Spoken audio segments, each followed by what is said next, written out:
Trapped, trapped underneath a cage. It's a feeling that some of us know all too well. What if I told you that there's a way to get out of those cages? I want to take you back to an experience that I had just recently. I was at the gym. I had an amazing workout. I was feeling pumped. I was excited, feeling good. And I decided before I went and sat in the hydro massage chair that's so relaxing and just loosens the muscles after a workout, I decided to go and get on that true stretch cage, that big device with all the metal bars that you can get up on, stand on, and you can stretch out all of your muscles, your shoulders, your neck, your back, your hips, your leg, all of them. There's a sign on the wall there with all the different exercises that you can follow. And sometimes maybe I don't follow all the exercise, but I was feeling good and I'm stretching on there. And as I'm stretching, I'm, working out my hips and leaning back here. As I look up, all of a sudden, oh my God, the thing is toppling over on top of me. I can't believe it. And for a few seconds, it freaked me. Oh my God, it freaked me out.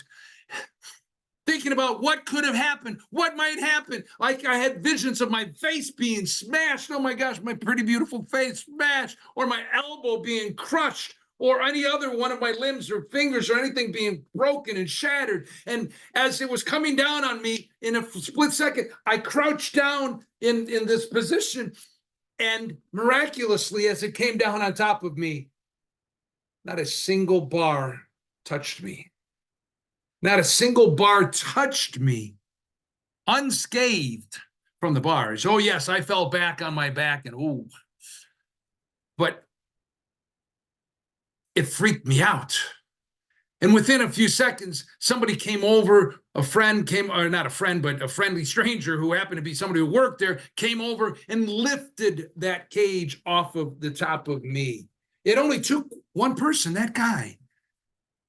Very interesting. And even though it only took one person, when I was there trapped underneath that cage, I didn't have the leverage. I didn't have an ability or a way to position myself to push it out up over the top of me, to take it off of me. I was trapped. I was within that cage. Afterwards, I stood up but I was so freaked out, so scared about what could have happened for a few moments. That's what I focused on. I didn't focus on the fact that I was free, that I was unscathed, unhurt by the bars. I was focusing on thinking about, oh my God, could you imagine what would have happened if my face had been smashed by one of those bars, what I would look like, or what of my limbs or hands, or I was thinking about what could have been, but it didn't happen. It didn't happen. And like many of you, maybe you are trapped in a cage. You find yourself in a cage, maybe not of your doing. I didn't plan on pulling that cage over on top of me. It wasn't my intention. I didn't do it on purpose. And yet I still found myself underneath a cage, trapped. How many of you are allowing a cage of self-doubt, of limiting beliefs, of other people's words that resonate with you, that infiltrate your subconscious mind, of fear, of procrastination?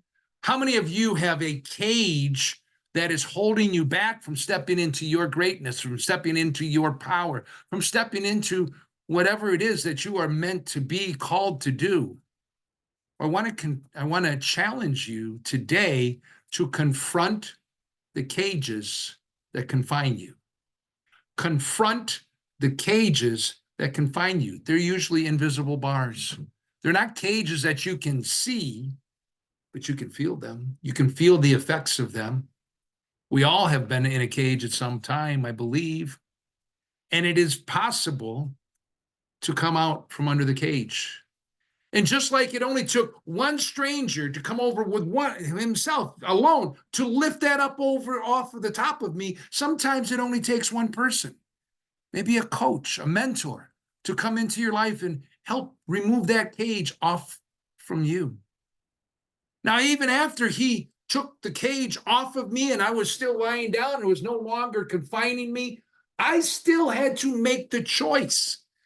I had to stand up, shake it off, and then move away from that location, away from where the cage once was.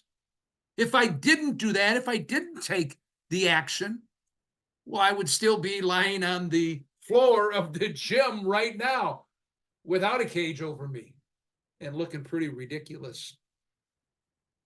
So, again, I want to encourage you to confront the cages that confine you. Confront the cages that confine you and embrace your own potential and power because you have the power within you. It's Christoph J. Wyman. Thank you.